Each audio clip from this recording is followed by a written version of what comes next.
Hi,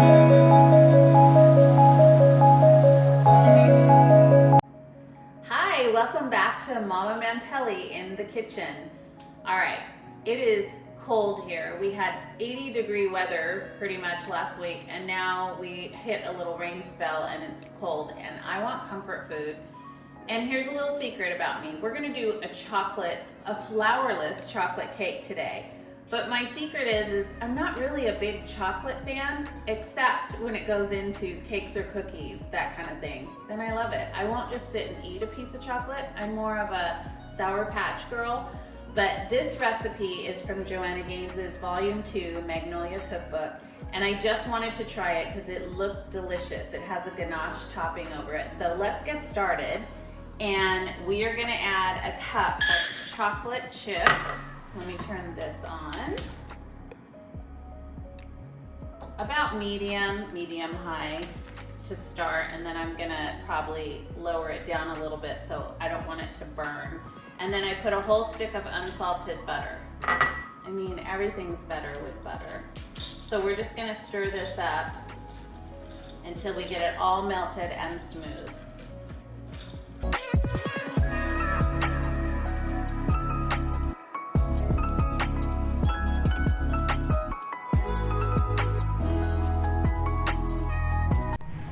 So now you can see it's all in a smooth consistency, and we're gonna mix this up with some other good chocolate yummy goodness.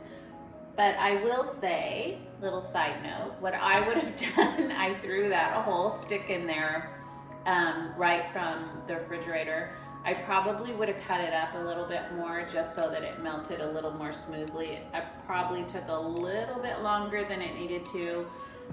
Do not walk away from this when you're stirring chocolate. Make sure that you stay close by because you don't want to burn your chocolate. All right, so we have our melted chocolate in here ready for the rest of our ingredients. Little side note I love to do little shout outs to companies. I love Thrive Market, and so I'm using their chocolate chips today.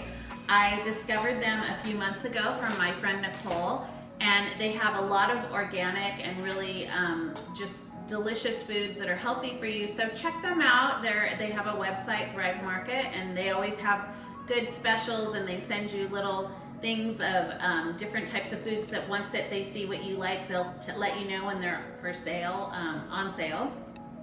And so just a little shout out to Thrive Market. Thank you so much for the good, yummy, organic chocolate chips. I wanted to let you know the pan we're using is a 9-inch cake pan, and I sprayed it with some cooking oil, and then also you have to put a parchment paper in there and then spray it again. Because this is flourless, I think that's a necessary step so that it doesn't stick when you get done and you want to pop that out onto your cooling rack. All right.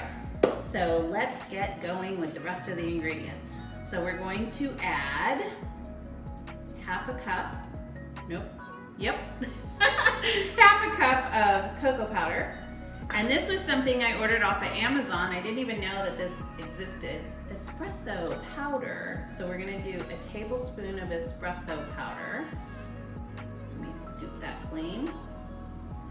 So apparently I'll be making this recipe again so I can use more things with this, and I think I'm gonna go on Pinterest and find out what else you can do with espresso powder, because that's kind of a cool thing. I never knew that was something that you could have. Okay, and then we'll do a teaspoon of vanilla, maybe a little more because I like vanilla. 3/4 of a cup of sugar, and a teaspoon of salt, which this is just a half teaspoon of salt, excuse me. I hate when I get my measurements wrong. I was supposed to say, like, I think 1/4 of a teaspoon of cayenne, and one of my girlfriends caught that I said 1/4 of a cup of cayenne. That would pretty much burn you out of house and home. So I try to be accurate with my measurements, but this is to encourage you to buy Joanna's cookbook because she has all the measurements in here accurately. So don't just go by me saying this offhand. I prepared all of these measurements ahead of time, and sometimes they get all mixed up in my head and I forget. All right, so we're just gonna whisk all this together and we're gonna add some eggs.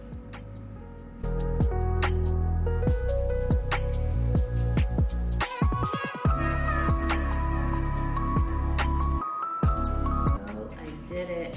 I got a little shell in there. Got it. All is well. Okay, so mixing this in.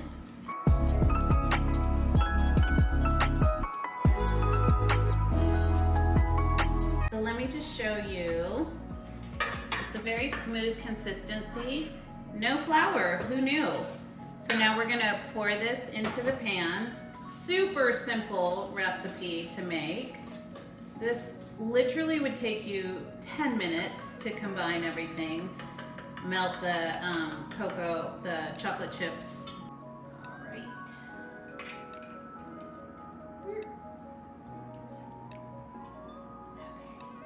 there we go.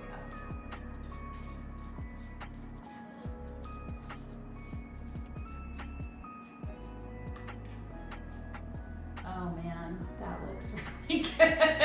I kind of just want to take a scoop, but I'll resist. I mean, I'm at home, I could do it. It's my cooking. But I don't want to make you guys jealous, so I'll refrain. Okay, of course, gotta get that scraper in there and scoop up all the goodness. I don't want to waste this chocolate. Although, that's what we could eat while waiting for it to cook. Does anyone else love cake and cookie batter? Because that's my favorite thing when I bake something, is just the leftover ooey goodness. All right, so we're gonna put this in the oven. It is 375 for 24 to 26 minutes. Real easy. This is definitely something you can make in the morning and have dessert ready to go at night. But this isn't done yet. When this gets done, we're gonna let it cool, and then we're gonna spoon that yummy ganache over it. So we'll show you how to do the ganache in a little bit. Okay, so this cake came out, and we had to let it sit in the pan for about 10 minutes to cool off. I got a little nervous. I was like, is it gonna come out? It has the parchment paper and all of that in it because it doesn't have flour. It's a very dense kind of cake. So we let it cool on the cooling rack. And now I'm gonna do the second feat that I hope turns out. I'm gonna flip it again. So let's see if this works. Yikes. Woo. All right, did it.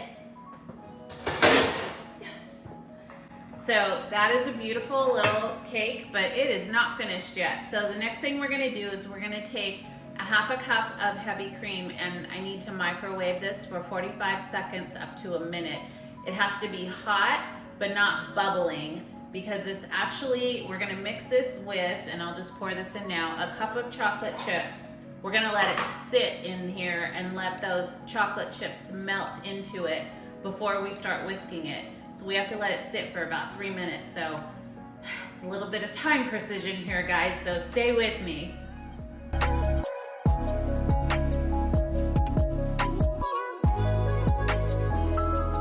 Okay, it's hot, not bubbling. I'm gonna add half a teaspoon of vanilla. And you know me, I'm gonna add a little bit more, just a dot.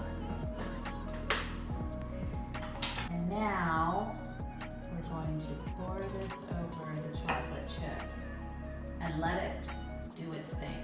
So you can see it's piping hot, but I watched it really closely in the microwave. So here's what I did, 45 seconds. I felt like it needed a little bit more, so I threw it on 30 seconds, but I didn't quite do 30. I think I did about 25.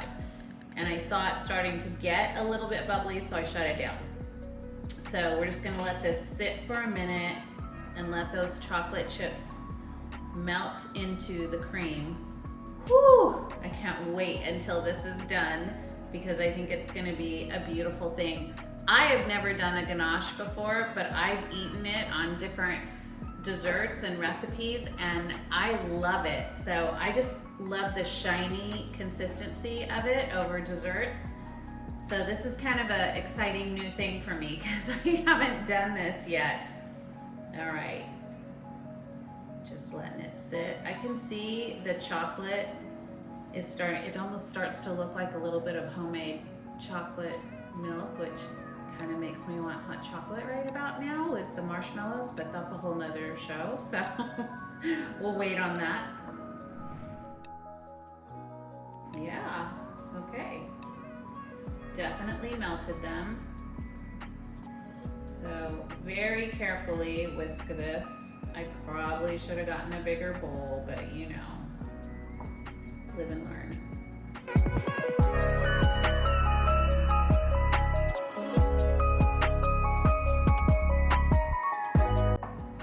So it says to spoon this over the cooled cake. So let me grab a spoon.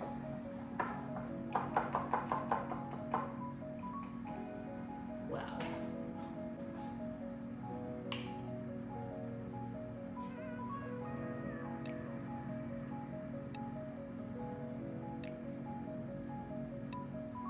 Oh yeah, that's very shiny and beautiful.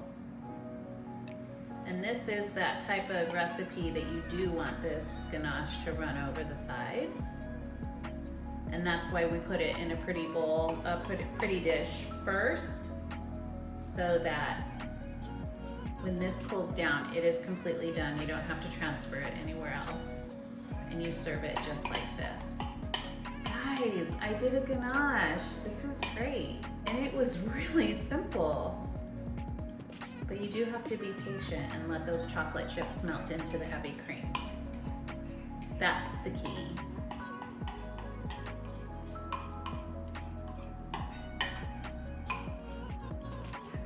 You know me, I have to get every last scraping.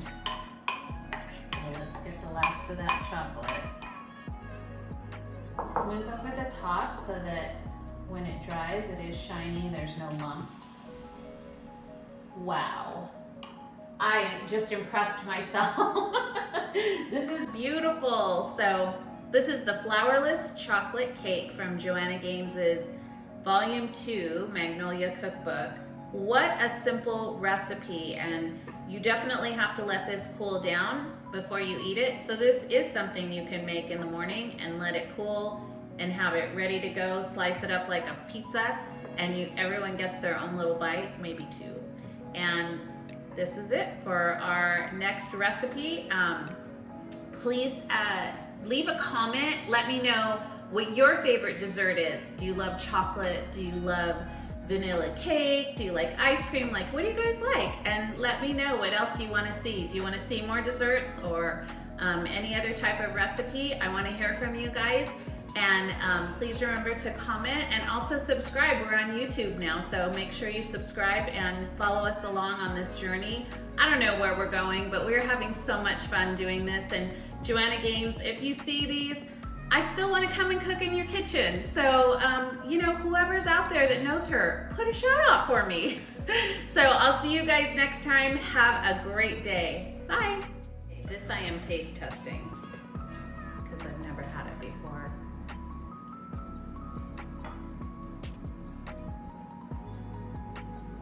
Wow. So now I know why it's very thin. It is very rich. It's kind of like the thickest brownie you can think of with this ganache over the top. It is so decadent. I feel like this would be the perfect little slice to have with a cup of tea at night. So you guys have to try this. It's delicious, but just know this will serve a lot of people because you don't need a lot of this to feel full, but enjoy.